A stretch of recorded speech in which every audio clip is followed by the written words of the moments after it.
Use this meta to supersize you. Welcome to day 148 of our Supersize You annual challenge. Today, I'm putting my cough there, I put water there.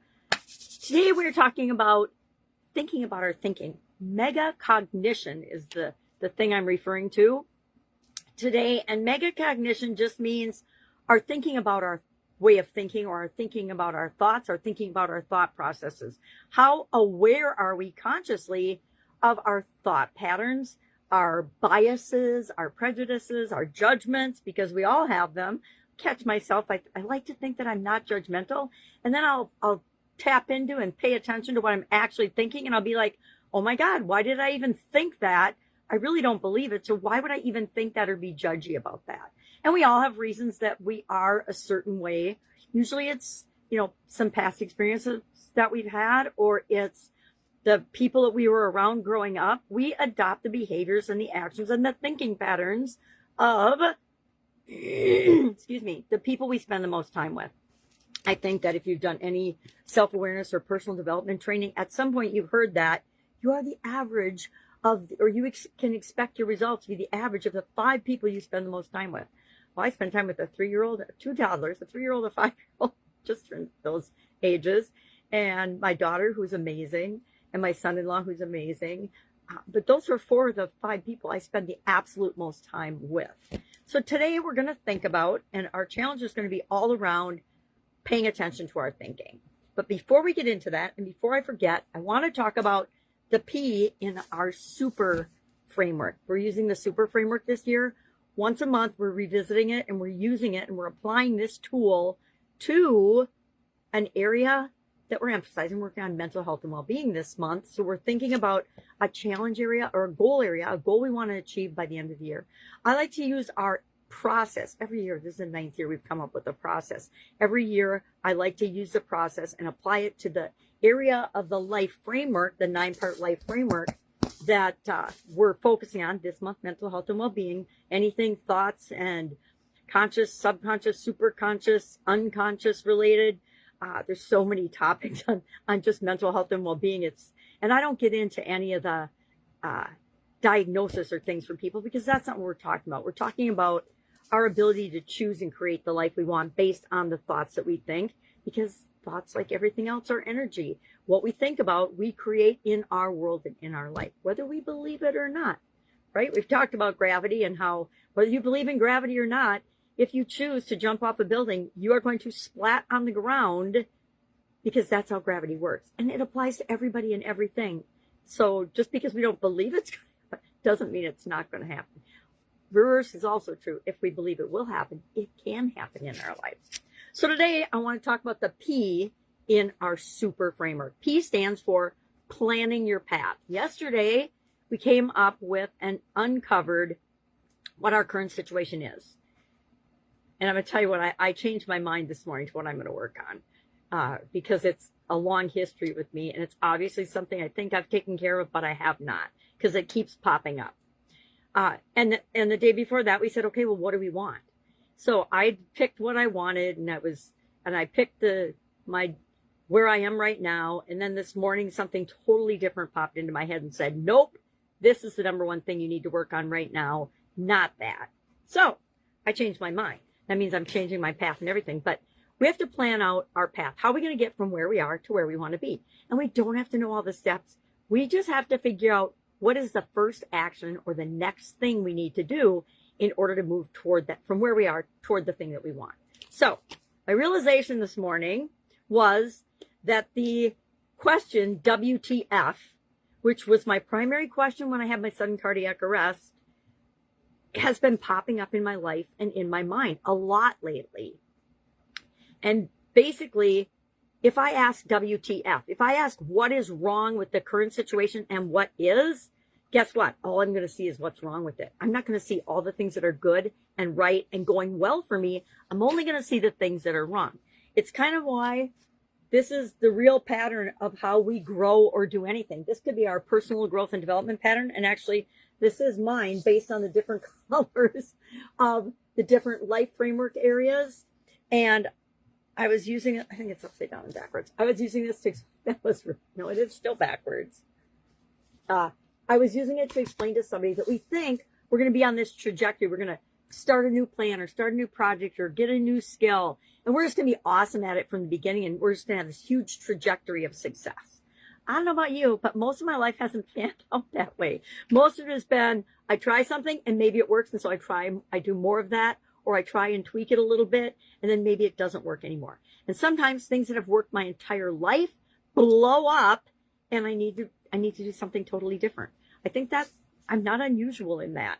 So today we are going to, in addition to thinking about our thinking, which we'll get into in a bit, we are going to identify and plan the next step we're going to take. And we're going to take that action in that step today. So mine is to analyze and look back for patterns as to why WTF. If you don't know what that means, just ask me. I'm not saying it out loud.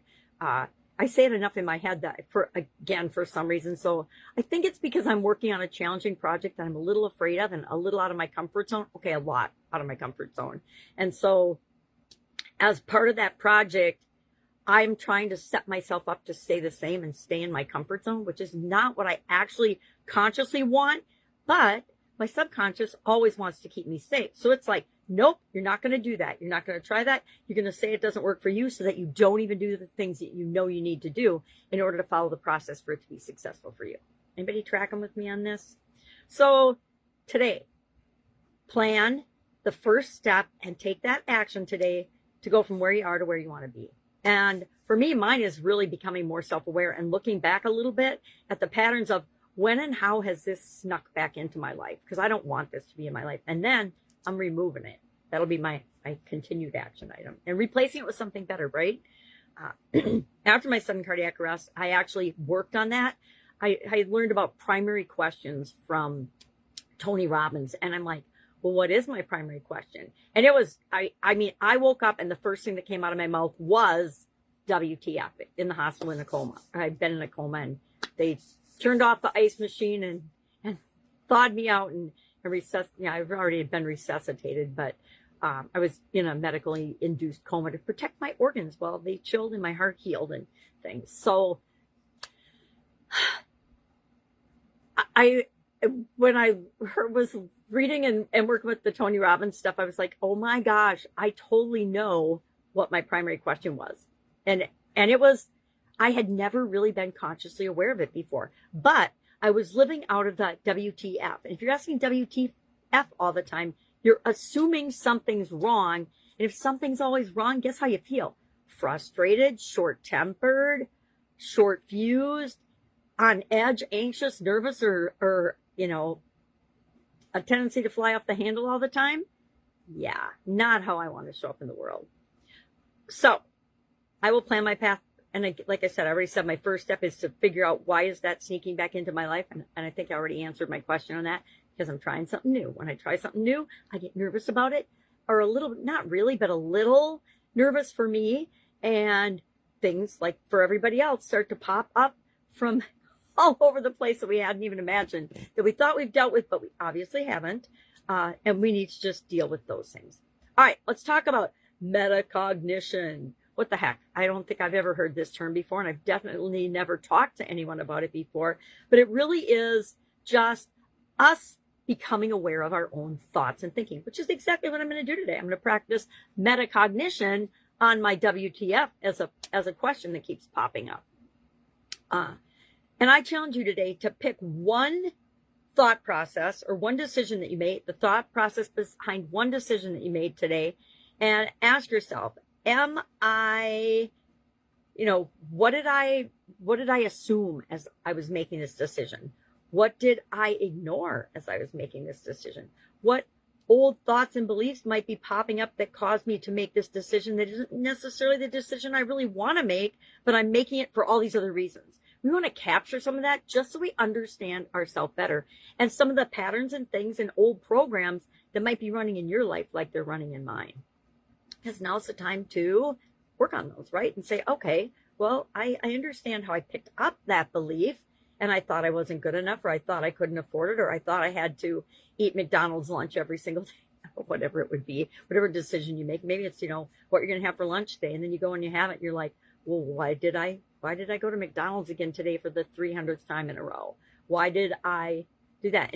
And what thoughts am I telling myself about that? Am I saying, oh, I just eat a happy meal every day for lunch because it makes me happy and I love the little toys? Whatever it is for you. That's a really funny example. I remember being so delighted when my kids outgrew McDonald's and Happy Meals and I didn't have to go there anymore. No offense to McDonald's. They serve a purpose, but not necessarily in the best interests of health and humanity. All right. So I actually wrote WTF in my notebook this morning because I'm like, oh my gosh, I definitely need to work on that. Are you aware of your thoughts? How often do you think you're aware of your thoughts? How much better do you think your decisions would be if you were aware of your thinking processes? Hey, this is the pattern I go through whenever I have a challenge. Hey, this is the pattern I go through whenever I have a challenge. Why? Because I know it's going to give me the best possible results for whatever challenge or setback or obstacle or situation I find myself in. I've used it for years, but I didn't name it and claim it until 2020 when we were all in lockdown. I'm like, all right, what am I going to do? I got to figure out a way to get up and go and keep moving forward. Lucky for me, I'd already been on the internet for several years, and I knew that it was available even if most of the world was shut down. And so for me, it became the Get Up and Go Challenge, 31 plus day challenge every other month during a 2-year period, 2020 and 2021, because the little pandemic that we were going to be shut down for 2 weeks ended up being more like 2 years. And I think we're going to see the ramifications of that incident and time in history for decades to come. I think it's had a huge, profound impact, positively on some.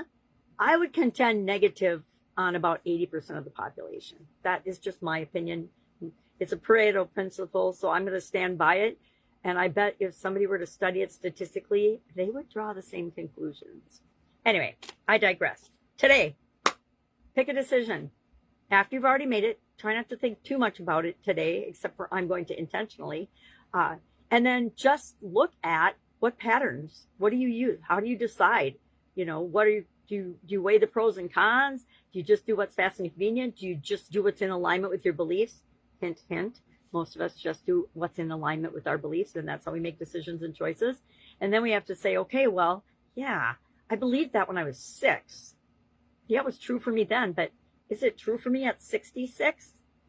Not much of what I was 6 is still true for me at 66. I guess my curiosity and my desire to grow and learn and be a better person is, but otherwise, yeah, changed a little bit in 6 decades. All right, if I can help you anyway, if you have any questions, please reach out and ask. Otherwise, have fun with this challenge. I think that there are little things we do every day that make a profound and positive impact on our life, which allows us to go out and make a profound and positive impact on the lives of others. And that's what we're all here for, right? Make the world a better place, be the best possible version of ourselves. That's it. All right, have an amazing day, and I'll, of course, be with you tomorrow.